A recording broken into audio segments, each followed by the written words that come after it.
Monsieur le Commissaire, de m'avoir passé la parole. Je voudrais en profiter pour remercier mon frère Diocré et mon frère Lamamba pour l'invitation.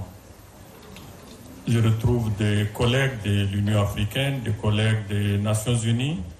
C'est vraiment un plaisir de me retrouver ce matin sur un thème qui est vraiment important, à savoir la question de la circulation des armes légères, qui aujourd'hui est une préoccupation que je peux qualifier de mondiale, en raison surtout de son impact sur la préservation et le rétablissement de la paix, de la sécurité,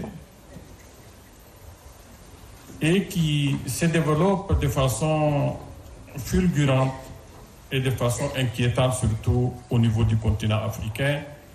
Et je vais m'attarder beaucoup plus sur l'espace sahélo-sahélien. En effet, il se confirme que la disponibilité et la circulation croissante et illicite de ces armes, durant surtout ces dernières années, sont à l'origine de la dégradation de la situation sécuritaire, en particulier dans la région sahélo-saharienne et désormais au-delà, parce que de plus en plus, même les régions côtières commencent à connaître ce phénomène. Pour moi, l'Union africaine a bien pris la mesure de la situation en décidant de promouvoir son programme phare, à savoir faire taire les armes, programme l'un des chantres qui l'a beaucoup animé, c'est mon frère Lamamba jusqu'à ces dernières années. Ce programme est aujourd'hui au centre de toutes les attentions en ce qu'il détermine une large part les conditions nécessaires, voire sine qua non, pour le développement de l'Afrique. Pour savoir comment en est-on arrivé là, il me permet de dégager quelques repères. D'abord, de mon point de vue, la chute du mur de Berlin et la dislocation de l'Empire soviétique ont constitué les premières alertes sérieuses, en ce sens qu'elles ont favorisé un déficit de contrôle sur une grande quantité d'armes qui ont induit l'émergence des groupes mafieux et déterminé l'apparition des circuits de trafic importants d'armes de tout calibre. Deuxièmement, un élément déclencheur, c'est la crise libyenne. C'est probablement cette crise qui a joué le rôle le plus prépondérant dans la détérioration de la situation sécuritaire en Afrique et singulièrement dans le Sahel. En effet, l'absence de contrôle sur l'arsenal constitué par l'ancien régime libyen, et je vous parle en tant que voisin de la Libye. Cet arsenal, au lendemain de la chute de ce régime, dans les conditions que l'on sait, a conduit à la résurgence et à la création des groupes politico-mafieux et autres associations qui ont fui ce qui s'est passé au Moyen-Orient et en Asie. Et ça finit par créer des malfaiteurs ou des associations de malfaiteurs qui sont les principaux facteurs déclencheurs de la dégradation de la paix dans cette région. Il n'a pas vain à ce stade de rappeler les statistiques que tout à l'heure mon frère Bankole avait données. Et dans le temps, je me rappelle, j'avais dit que l'espace sahélo-sahélien et particulièrement la frontière avec la Libye aujourd'hui constitue un arsenal à ciel ouvert. Tout à l'heure, il a parlé de 40 millions, d'autres statistiques parlent de 50 millions d'armes de petits calibres qui circulent dans cet espace. Évidemment, le fait que les frontières sont sans contrôle ajoute le reste. Mais cette situation a été également facilitée par une conjonction d'autres facteurs, notamment la porosité de nos frontières que tout le monde connaît, dans des espaces très vastes, désertiques, déficit d'État constaté dans ces zones, qui sont d'ailleurs très peu peuplées, et ça conduit à une fragilisation de nos gouvernements, de manière générale, des difficultés à nos gouvernements d'asseoir des politiques efficaces de contrôle de ces frontières. S'en sont suivis la mise en place de ces réseaux qui s'appellent djihadistes, que je qualifie de terroristes, et qui se livrent justement à ces trafics illicites de tout genre, qui aggrave un phénomène extrêmement destructeur pour cette région du Sahel, à savoir l'aggravation des conflits intercommunautaires dus justement à ces armes qui circulent. Ces phénomènes sont pour moi de plus en plus difficiles à éradiquer, faute de moyens appropriés, et en raison des grands espaces peu peuplés dans lesquels évoluent ces réseaux. Aujourd'hui, le champ de ces trafics s'est considérablement diversifié et intensifié.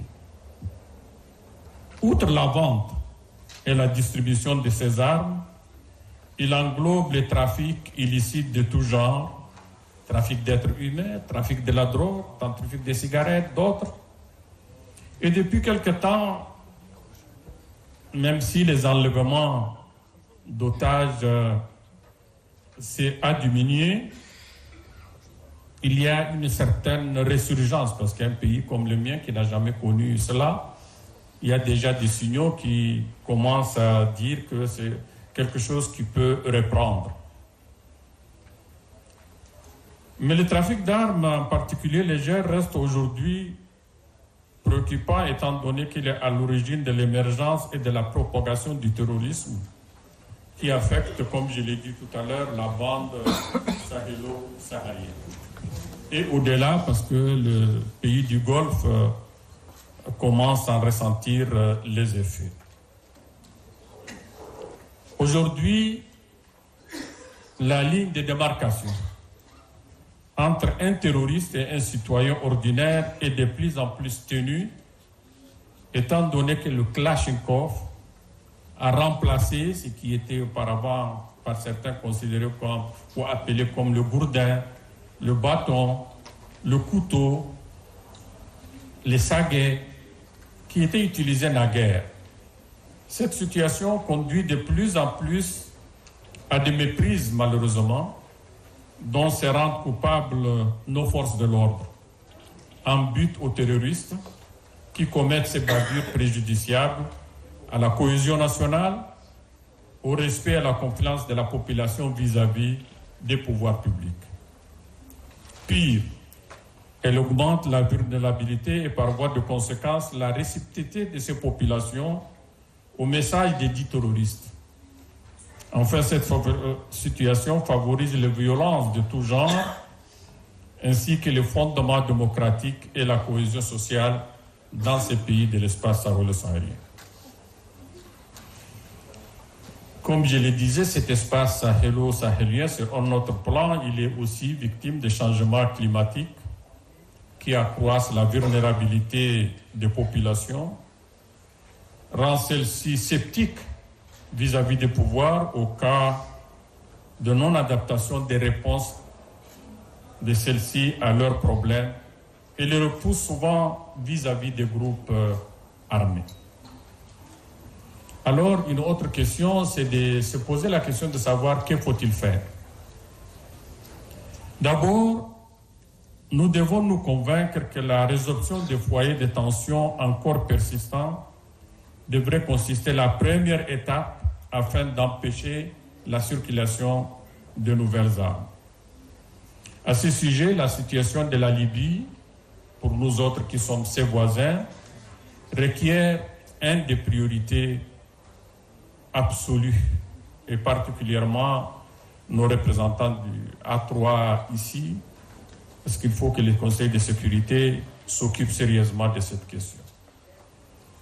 En effet, dans ce pays, les factions antagonistes, mais surtout des combattants étrangers, quelquefois tchadiens, soudanais, d'autres pays, qui se constituent en mercenaires, ne peut que constituer une menace permanente et l'un des moyens les plus sûrs de favoriser la circulation d'armes légères dans cet espace que j'ai qualifié d'arsenal à ciel ouvert. En cela, comme je l'ai dit, les Nations Unies devraient se saisir de ce dossier de façon permanente. Je sais qu'il y a eu des résolutions, mais sûrement elles méritent d'être complétées. Mais entre nous également, la coopération sécuritaire entre les États doit être renforcée afin de pallier à l'insuffisance de nos pays pris individuellement en vue d'une mutualisation de leurs efforts et de la recherche de la nécessaire complémentarité entre ceux-ci. Une attention particulière doit être accordée surtout au passage, aux échanges, au partage de renseignements, d'informations. Le renforcement de la législation internationale sur les armes nous paraît également requérir de manière à dissuader les trafiquants. Je crois que tout à l'heure, le présentateur en a parlé. Un soutien accru aux initiatives en cours ou en gestation visant à lutter contre le terrorisme et à encourager. Dans cet espace, il y avait déjà le G5 Sahel qui mérite d'être redynamisé malgré les difficultés qu'il connaît. L'initiative d'Accra qui est quelque chose de nouveau mais qui mérite également d'être soutenu à notre sens. Et surtout profiter de la capitalisation des expériences acquises par certains pays. Nous estimons que dans la sous-région, il y a un certain nombre de pays qui ont acquis une certaine expérience.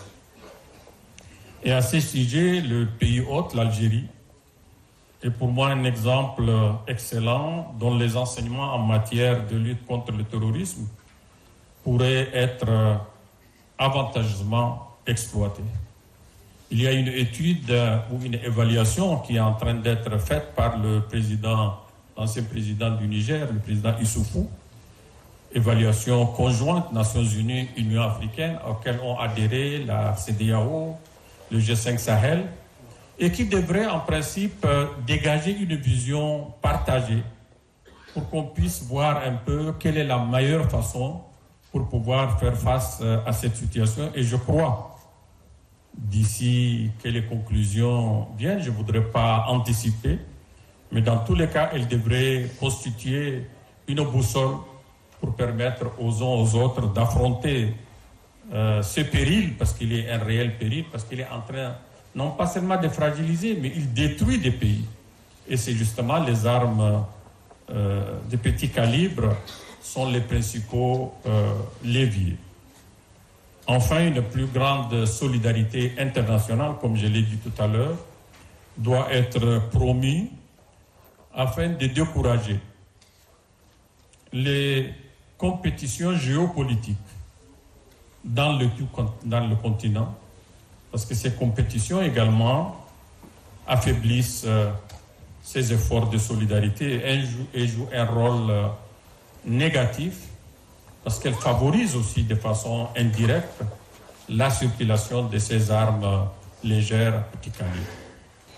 Je crois que le mal a été diagnostiqué et j'ai eu à d'autres occasions de dire que la circulation d'armes ou la prolifération d'armes comme le terrorisme dont nous parlons est comme un virus. Quand il entre dans le corps, il faut accepter qu'il y ait un minimum de temps, soit pour inventer le vaccin, soit pour utiliser d'autres leviers pour l'extirper. Cette question de la prolifération des armes, le maintien du terrorisme, les guerres communautaires, je crois que c'est un phénomène qui est déjà en Afrique. Il est avec nous, il est parmi nous. Mais je demeure optimiste qu'il y a énormément de mécanismes, beaucoup l'ont dit, beaucoup de leviers, que si nous les utilisons de façon rationnelle, mais collective, en mutualisant les expériences des uns et des autres, je reste optimiste que l'Afrique s'en sortira.